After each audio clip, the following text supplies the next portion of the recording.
Okay, it's recording. Okay. Welcome to Blerd Culture Ish Radio!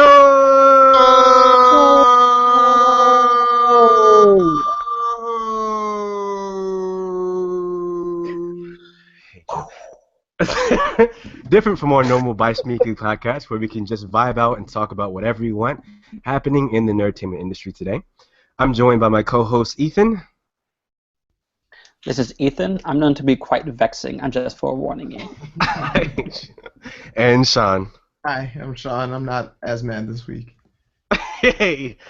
And today we'll be discussing movie trailers and whatnot, including Suicide Squad, Doctor Strange, and Birth of a Nation, as well as Ghost in the Shell movie news and James Cameron beating a dead horse. But first, we will start with Task Force X, covered by Ethan.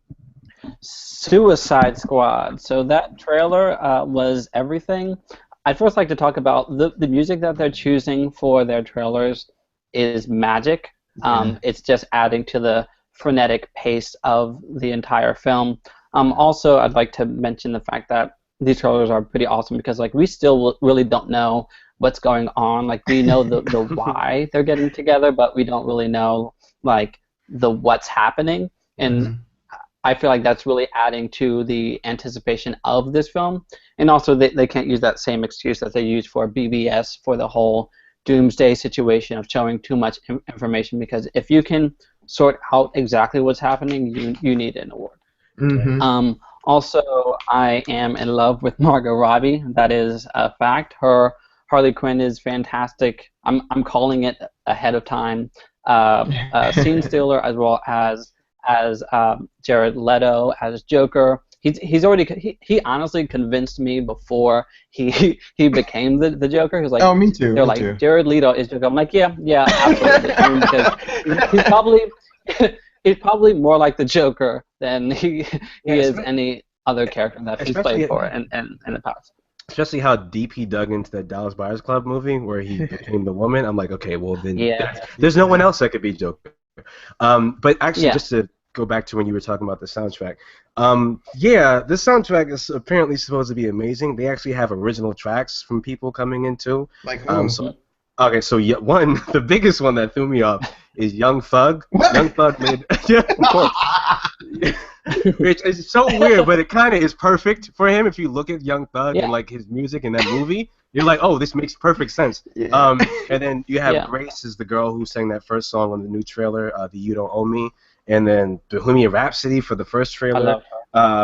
Blitz, the Rock Blitz from the Rocky Horror Picture Show soundtrack. This soundtrack is about. Can I make everybody hate me real fast? Oh gosh, here we go. I don't like Bohemian Rhapsody. What? I never have. No. That is blasphemy. I'm so sorry. I just never have, and I don't get it's such a big. It's so long. It's like 10 minutes. It is long, but I mean. And it's like 16 different songs. It fit that trailer perfectly, though. It did. It worked there. I'm just saying the song itself. I'm going to skip it on the soundtrack. I feel like that's another conversation, but I'm a little bit baffled. But that's okay. I mean, we can. I mean, I feel like our musical tastes tend to align. But I guess this is where they diverge, because I love Bohemian Rhapsody. Just for that, sorry. I'm going to put the Bohemian Rhapsody song between this part of the podcast. That's wrong because I have to listen to it. Exactly. With the description. Exactly. That is the reason why. But okay, something else I kind of wanted to point out about this movie that I'm most happiest about. Okay, so. They went to CinemaCon this week. The entire squad of Suicide Squad, the entire squad of the cast of Suicide Squad. And the coolest thing for me about it is that they were taking pictures. And one, it's just not only the chemistry that everyone has, but it's so cool to see how diverse this cast is. Yeah. You literally have without even trying. Everyone is covered. You got Will Smith. Will Smith, you got the character who plays Diablo. You got a Native American playing Slipknot. You have a Japanese woman playing Katana. They look so. It just looks so.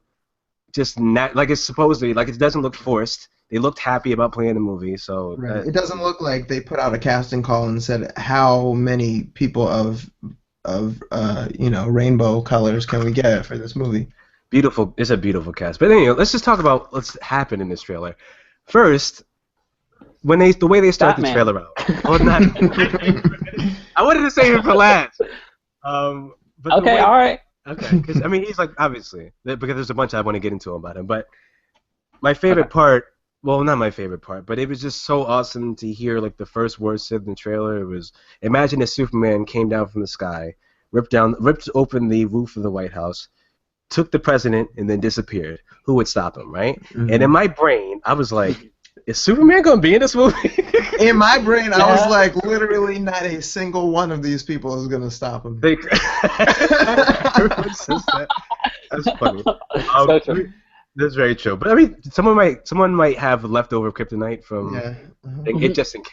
Yeah, I mean, I loved it mainly for like continuity reasons. Like I love that thread of BVS is continuing through Suicide Squad, and that it's feeling like this one universe, which this is DC's first foray into that, and I enjoyed it for that reason alone. Right. I'm impressed with the fact that like even though it has such a starkly different tone than the other movies from this universe so far, it still feels like it is in the same world. Yes, exactly. Yeah. So there's that. We have the new shots of everyone. The one complaint that I keep hearing about, but I'm like, you literally only said 2 lines, is that they think Will Smith is going to be Will Smithy in the movie. And my thing about that is like every character is so diverse and different to each of the things. So I don't understand like which pocket Will Smith was supposed to fit in. You have Rick Flag, who's deadly serious. You have Katana, who's deadly serious. You have Slipknot, who's deadly serious. And they wanted Will Smith to be deadly serious too. Like, no, there has to be some range of form of. Yeah, I mean, here's the thing. I feel like it is honestly just because it's Will Smith. Yeah. If someone else were doing those lines, then they wouldn't have that feeling like, oh, he's too jokey or something like that. Because if you read, like, most of my kind of knowledge comes from Secret Six, written by Gail Simone, and her style is a bit more comedic, but she writes Deadshot, and he's a deadly, like, vicious, killer at the same time. He takes it lightly. So to me, it's not that out of character for Will Smith to quote unquote act Will Smithy, because Deadshot, in terms of my knowledge of him, is somewhat Will Smithy himself in terms of humor. Right. Also, just something for you guys to look up when you go see the trailer again. Obviously, there's the funny. Well, one thing we got to point out is how funny this movie looks. And the fun. Yes. But I don't see enough jokes. I don't know about it. It doesn't look fun. It looks just. Yeah, man. It's just weird because like those 2 weeks of reshoots, they really got a lot more jokes. Got it all edited and into this movie. It's crazy because if you remember, they said all the jokes were in that first trailer, but there seemed to be like a lot more jokes in this trailer. It's almost as if there's a whole movie that we haven't seen. Okay, can I address something really quick? That's impossible.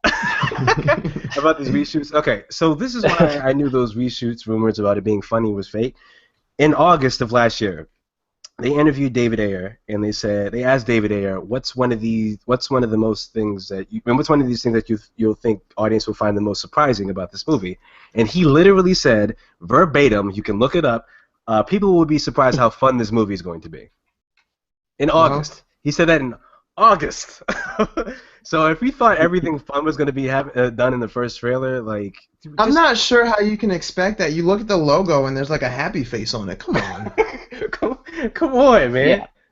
So... I mean, like, I didn't get the full sense of this film until I actually saw it. I didn't know which way they were going to go with it. And to be honest with you, I expected a more overtly dark film. But what they're giving me, I feel like, is insanity. And I'm, like, eating it up. I'm loving it. And I feel like that sense of fun is added to, characters like Joker and Harley Quinn, and also this kind of hodgepodge of random anti-heroes and villains coming together on this like ridiculous mission, and that's where to me the fun comes from.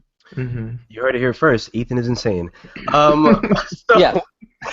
So let's talk about everybody's favorite Batman in this trailer. So cool thing is that apparently there's going to be a lot more Batman than we thought in Hmm. this movie. Uh, I Yeah. caught some more stuff from CinemaCon. They said you'd be surprised at how much that he's in the movie, which once further solidifies this idea that I had that I really want a scene between Batman and Deadshot because there's the way they did it in the comic and how we got captured is the coolest thing ever. And when I read it in the comic, it felt like a movie. But what do you guys think of Batman in it? He was there like a lot, I loved it. Obviously. like a Yes, lot. I enjoyed seeing him do more than hold on to the top of a car. That dive looked really cool. I really want to see his involvement in this movie. But yeah, seeing as much as I did of Batman in this trailer was more than I expected to, and also like just highlighted how much more I wanted to see this film. Yes. Yeah. And just to put everyone at ease, Ben Affleck did go to film there. Some people just think it's just going to be Batman, but Just Ben some Affleck guy, yeah. was seen on set, so he's definitely going to be there, which I'm just happy because I really hope that there's a scene between him and Amanda Waller. If any, that will button that Yes. movie for me. If there's a scene between Bruce Wayne and Amanda Waller just Oh, talking, God. The Jesus. potential for just like acting right there. Wow. Uh, Viola Yes, Davis. like Viola Davis. Oh. so, oh Yeah. my gosh. So yeah, but all in all, I mean, we have to wait until August 6th. I'm here waiting. Yeah. So honestly, I'm more excited. I'm more excited about it than I won't say X-Men Apocalypse, but than Civil War right now. Yeah, Dang. yeah, it's been. That's I will say, yeah. I mean, everybody knows it's that's my most anticipated movie of the year. Yeah, of course. So, and back to what Ethan said, I'm very very proud that Warner Brothers took the note and did not show. We don't know what the movie's about. Hmm. That's Yeah. the one thing I just want to be surprised in the movie because if I say a critique of Batman vs Superman is that they did kind of give away the entire plot of Batman vs Superman in the trailers. Although I still love the movie, but this one there's none of that, Mhm. so I'm happy that we're I, getting fe- it. I feel like that's a lost art. Like so many movies, we know everything about the movie before we get into the movie, because I guess Yeah. all that they have to show that's interesting is the exciting moments, and a lot of times there just aren't that many. But it looks like Suicide Squad is just nothing but excitement and insanity and fun and just off the wall. And like Ethan said, we just have no idea what it's about, and that is I just think that's the best part about this promotion. Yeah, awesome, cool, Yeah, cool. I agree. Okay, all right. So on to Doctor Strange. I'm kidding. Doctor Strange premiered Tuesday on Jimmy Kimmel Live. For some reason, Jimmy Kimmel has like this exclusive superhero movie contract trailer thing where he's allowed to show. ABC Disney. Well, he did. No, I would say that, but he did kind of get exclusives for BVS, BVS first. So, That's true. but yeah, no. Trailer was cool. I like. It was I didn't- great. Troy doesn't know. So I'll say cool because I had no expectations about Doctor Strange. I just know that Doctor Strange exists. He has a really cool goatee and a cape. And He's the he kind of, sorcerer supreme of Earth. Oh my God, Yes. he's so important, Troy. You have to know. So no, I understand, and I understand he's like one of the top strongest characters in the Marvel universe. So he, it's cool. he ties into Guardians of the Galaxy too. He's part of the cosmic universe. I really hope now that just makes me hope that he appears didn't in know the sequel Yeah. because I feel like they're trying to make that a separate thing. Probably No, after he's he- most likely going to be a huge part in Infinity War and all that because I mean they need him. They don't Well, currently honestly, have yeah. the power to handle that. Yeah, so no, I mean no. Visually, that movie looks amazing. Like I'm not gonna knock it. And the reason why I started out my intro with that is because I had nothing. Like I had zero expectations for this movie. Kind of like when I watched Ant-Man, and I was like, I'm just gonna go into this movie and see it. So from that point, no. Whoever I didn't catch the director who did this, but I think it's one of those indie ones that Marvel always catches. I believe he did one of those more recent horror movies, the really creepy horror movies. I can't remember his name. We'll figure it out and edit it. But yeah, I mean, what'd you guys think? I thoroughly enjoyed it. Sorry, you can go. Okay, no, I mean I loved it. I think it's interesting that we basically saw Doctor Strange's entire origin in that trailer without finding out really where the movie goes after that. We saw some of the stuff that happens to him in Tibet and how he ends up as Doctor Strange, this all powerful sorcerer, and we see the newly white Ancient One, which we will get to after Ethan shares his thoughts. Yeah, so I was thoroughly enthralled by this, probably even more than I thought I would be. Much like Troy, I don't have much of a basis going into Doctor Strange, but in seeing it and seeing kind of the mystifying aspects of it, along with the actors and the acting that's in this film, and also the tone of it, which feels very distinct from most Marvel properties right now. This type of style is appealing to me a bit more than your standard kind of Civil War, upcoming Thor, Ragnarok, which are, even the next Ragnarok, their director was fired because the tone was too dark. And which is ridiculous. We had a movie called Dark World. Yeah, that's it. Yeah. And Doctor Strange, just, from what I understand, just feels like they're doing it justice. And this, once again, is coming from someone who doesn't really know. But from what little I know of it, it seems like they're actually like staying true to the source material. Mm-hmm. So his name is Strange, except for the whole change of We'll get to it. We will get to it. We will get to it. Okay. So here's the thing: his name is Strange, and his world is very, very strange, and it's very, very dark. And I like that we got that, as Ethan said, like it is fundamentally separate from the other Marvel movies, and I'm so happy that we're seeing something that just kind of breaks the formula, the thing that I'm kind of getting fatigued on, Marvel's formula that I guess everyone else seems to love. Part of the reason everyone hated BVS, but we'll see. By the way, the director's name is Scott Derrickson. He directed Sinister, Exorcism of Emily Rose, Deliver Us from Evil, movies like that. So he's a horror director. They hired, in my opinion, the right kind of guy to do this movie. I will also say shout out to Chiwetel Ejiofor's barber.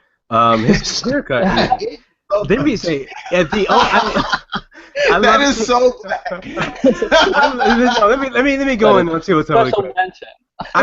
Okay, so Chiwetel is like, I love him as an actor, right? But every movie he is in, I'm kicked off at the dude's barber because his lineup is always messed up. But they made sure, as him being the only black person in his movie, that they had a correct lineup. So thank you, as Baron Mordo, mind you.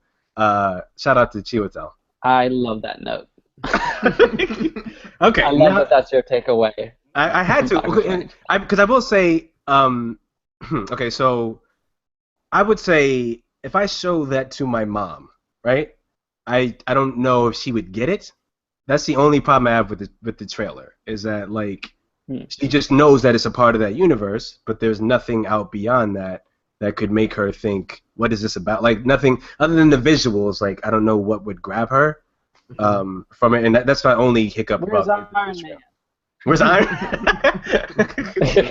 But you know what? I think that's a problem that all superhero movies faced when this whole thing first started. What was getting the people who were not nerds, who had no interest in the superhero realm, what was getting them to go see these movies? We got so lucky that worked out, because we wouldn't be doing this show right now without.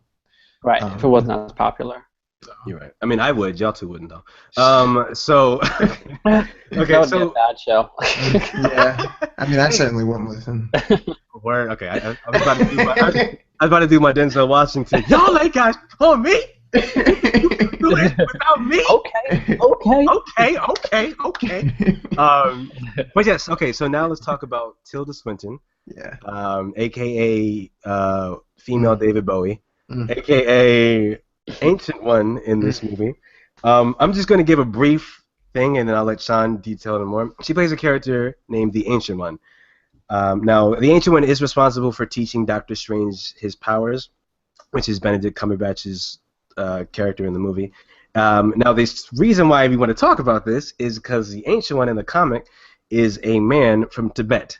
So an Asian one who's not white. Yeah, so it's weird because like I'm happy about like the gender bending side of it to say like, Yeah. hey, we got a woman in a role, but then I'm mad about it because I'm like, you really couldn't find an Asian person to play this role. Right. Mind you, it's not even a big role. Like it's not like a big deal where people would be able to notice who that was. So it's not like they. It was just I don't know. And then the other weird news is that Tilda put up something about she wanted to surprise everybody with the character being bald. I'm like, but you didn't shave your head. It's just a bald cap. I don't I don't get it. All right, so here's where I am on this. Um, like Troy said, there is absolutely no reason that this character needed to be Tilda Swinton specifically. I appreciate that they made the Ancient One female. It didn't the gender of the character did not matter. What did matter though was the fact that this man in the comics, the Ancient One, was met in Tibet. He taught Doctor Strange how to use his powers in Tibet, and it made sense that the man that he met in Tibet who taught him his powers would also be from Tibet. There's no reason. There are so many good Asian actresses that could have been cast in this role, and it wouldn't have made any difference. And in fact, I would have appreciated it more because it would have felt more authentic. In this case, so I actually read that they cast Tilda Swinton in this role because they felt that some of Doctor Strange's backstory was a little bit stereotypically Asian. Especially involving the Ancient One, and so they decided, well, let's go against that and let's cast this white woman in this role. The problem with that is that by solving one issue, they created a much bigger one, whereas they could have thought more intelligently about it and sort of evolved this character and this setting in a way that it wouldn't be as stereotypical, in a way that it wouldn't be offensive. Instead, we are getting whitewashing, as usual, because this would not be Hollywood without a little bit of just unneeded racism. I don't even get it, and I'm just not. That is the only thing that I'm not pleased about this movie. Also, her awkward punch when she releases his astral form, kind of broke the immersion. I was like, all right. Like, you're the Asian one? Yeah, like, yeah, I don't watch it.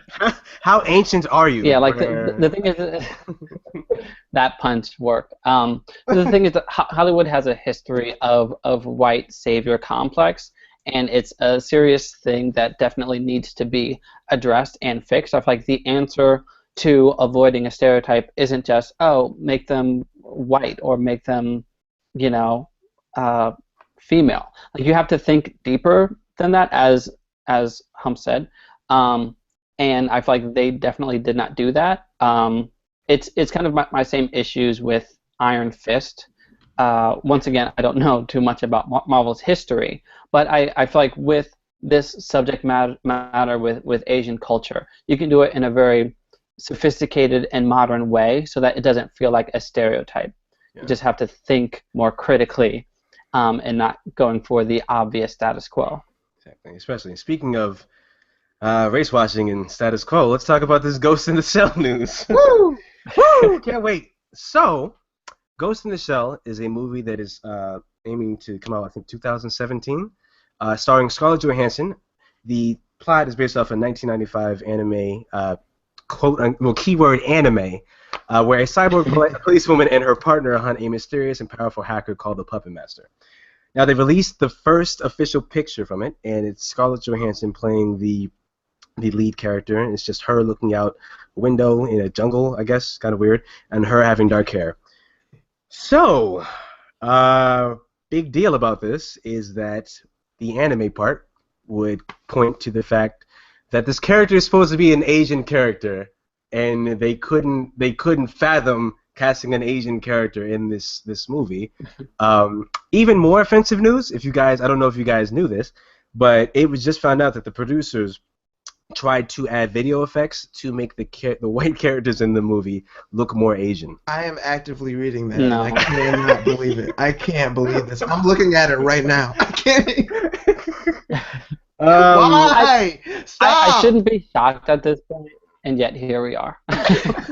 Don't make the movie, you guys. All you gotta do is not make the movie. Like this, Oh if it's that far where you're going to spend extra money to make these characters look more Asian, like even just like that's reminds me of those old casting calls when they used to have black people come up in like the 80s and they had to be like a thug and they would say their lines and the producer would be like, well, can you do it more black? Like you had to make Oh, them more Gabri Asian. Sidibe did a parody of that. It was funny. Yeah, like come, oh my liege, my lord. They're just going out of their way to not cast people of color now. It's just like let's just we don't need them. We can make them look like it. It doesn't matter. so it's so yo. Right. That's easier than actually casting someone of the right background. Mind you, like I love Ghost in the Shell. Like I always wish that the Wachowskis would have gotten it because that was like perfectly in their realm to Perfect direct it. fit. And I'm sure with mind you, the Wachowskis recently changing their genders. I don't know if you guys know that they're the Wachowski sisters now. Both of them. Well, I knew yeah. one of them. I know Yeah, one of them was but trans. I didn't know both of them were. the other one changes. The other one changes 2 months ago. Oh, okay. I'm sure they would have been cool with casting an Asian lead in this movie. Like they wouldn't have made the movie. Outside of them making Spiegel and making everybody white, but that's beside the point. The point is just I don't understand. Like if you think, oh, this movie isn't going to sell because there's no Asians there, then don't make the movie. Right. Simple. Just don't make the movie. Exodus, Gods and Kingdom Among Us, or whatever. Oof. Just don't make the movie. Gods of Egypt, where it's two white people and there's literally only one black person in the movie. Don't make the movie. Just don't make it. I'm so proud of critics with Gods of Egypt. That movie was panned specifically because everybody was white. Loved it. Oh my gosh. So I mean I'm gonna wait until I see this trailer and see what the rest of this cast look like, but it's just, Yeah, I'm not on board. All right. So next up, at what is this thing called? CinemaCon the other day. James Cameron, who created the 2009 movie Avatar, not the Last Airbender, which was also horribly whitewashed and a disaster. No, the movie Avatar starring the blue people. James Cameron recently announced that instead of doing these long-awaited, well, no, that's a lie. All right. Instead of doing these 3 sequels that nobody cares about anymore for Avatar, he now wants to do 4. So on top of the first sequel being pushed back to 2018, now there are 3 others coming in 2020, 2022, and 2023. Now, here's the problem with James Cameron's delusions. He doesn't have. I don't think he has a concept of the fact that nobody really cares about Avatar anymore. It was from 2009. The only reason it was a big deal in the first place was that it was visually groundbreaking. Nobody had really done 3D like that before. And I mean, everybody kind of talked about it badly for being basically Pocahontas. I personally enjoyed it. My mom actually enjoyed it, and she hates all things that we talk about on the show.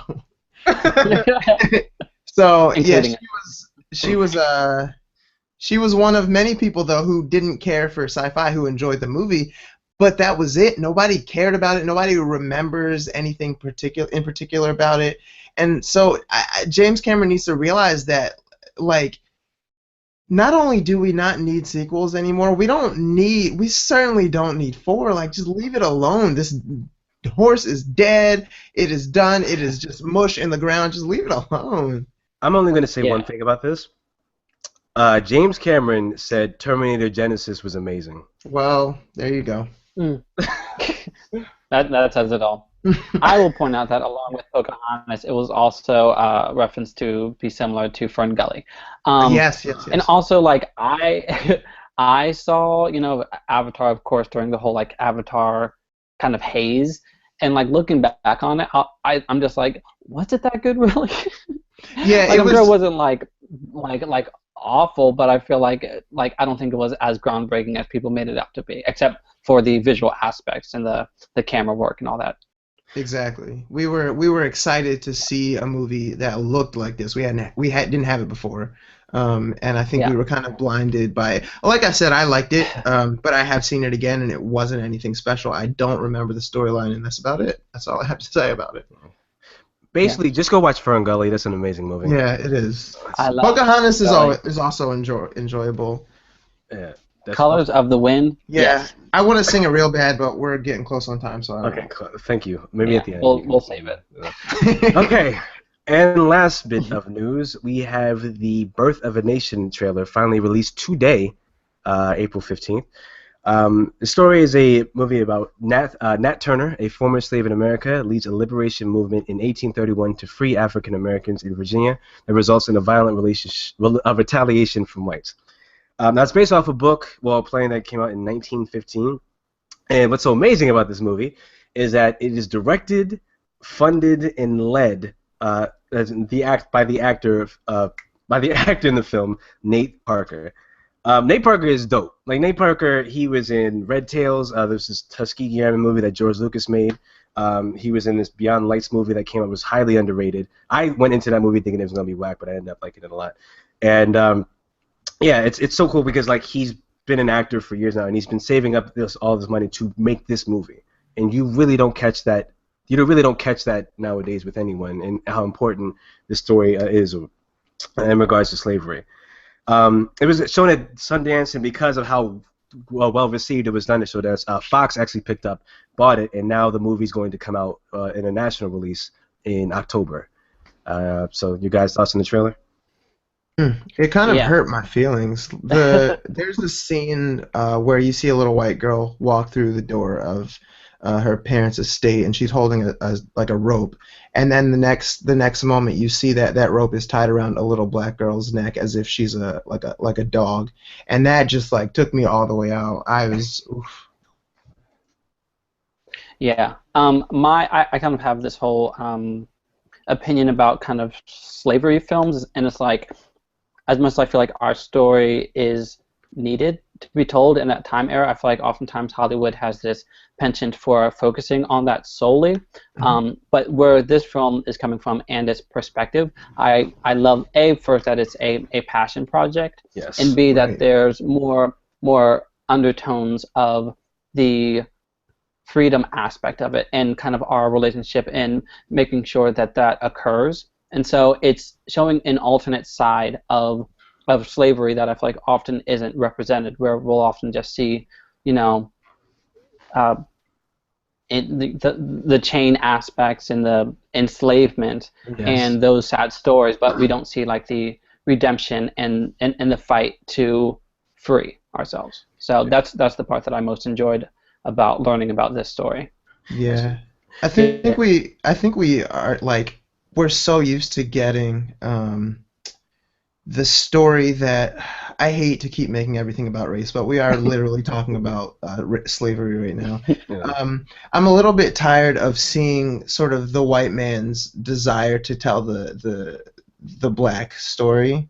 I'm so happy that we get to see like a story as like this story of slavery, but as it affected black people in a way that we have never seen before, Yeah. and in a way that touches me more directly. And I'm actually very excited about this movie. I didn't know anything about it except for the title, and it just oh my god, it looks rough though. But yeah, Like, it looks rough, but emotionally. at the same time, it looks beautiful. Like the cinematography in this alone is just like mind you, I think this is his first film. Like it's his first film, and he's out the gate shooting. And mind you, like before I even knew this movie was being made, because I didn't find out about it until November. I always said Nate Parker would be a dope Jon Stewart at Green Lantern. Green Lantern Corps movie project. Yeah, actually, I like that. Yeah. Yeah. I mean, when I seen him in Beyond the Lights, I'm like, he would be a dope. Oh, that's a good movie. Yeah, that movie. You know what's funny? I went into that movie thinking this movie's gonna be trash. Me too. They completely threw me around in that movie because I thought it was gonna be like the black version of Fault in Our Stars, but no, that movie was pretty good. I mean, really, the way they promoted it, it was literally that same shtick of hey, this person likes this person. This person is messed up for some reason. This person shows her that she's not that bad. They fall in love at the end. But that movie is so much more than that. Oh, good. I Coming have by to check that out. Yeah, It's on definitely Netflix. recommend it. It is Yeah. on Netflix. Oh, Watch good. it if you get a chance. But yeah, Definitely. no. Birth of a Nation comes in October. I think this needs to be the last slave movie. We don't need Yeah. any more after this, please. Yeah, yeah. No? Because here's the thing. That there's so many other stories that we have that needs to be told. Yes. I feel like After slavery, please. not saying yeah, yes. I mean, there's the 1920s. There's jazz. There's so many. we're everywhere throughout time. Let's focus on those aspects as well. Please. There's movies like Dope that will never get the my appreciation God. that they deserve. That is such like a current movie. It speaks to I guess Dope. our thing, our black nerd culture thing. It speaks to it so directly, and it's a story that we never ever have heard outside of that movie. Have seen outside of that movie. But all anybody wants to see is slavery and cry about how hard people had it instead of celebrating all of the great things that we've accomplished and all the people that we are now.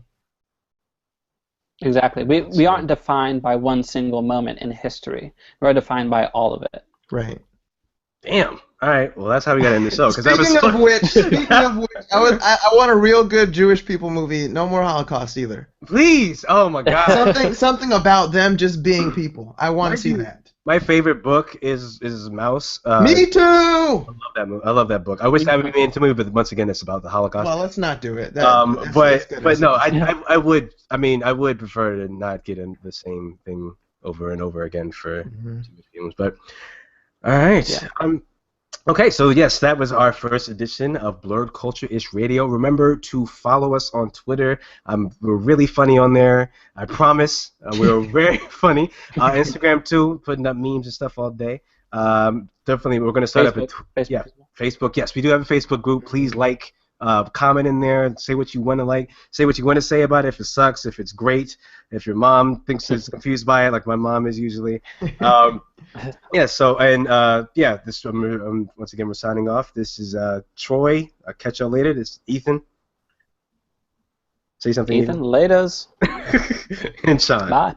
I think the only people. I knew it. I knew it. People who look and think like you. I cannot. But if you walk the footsteps of a stranger. What? All right, I'm done. Okay. You learned. You never knew. You never. How No, man. All right, man. Okay, so yeah, we'll catch y'all next week. Back to our normal time, and this will enjoy the show. Love y'all. Peace. Bye. Bye.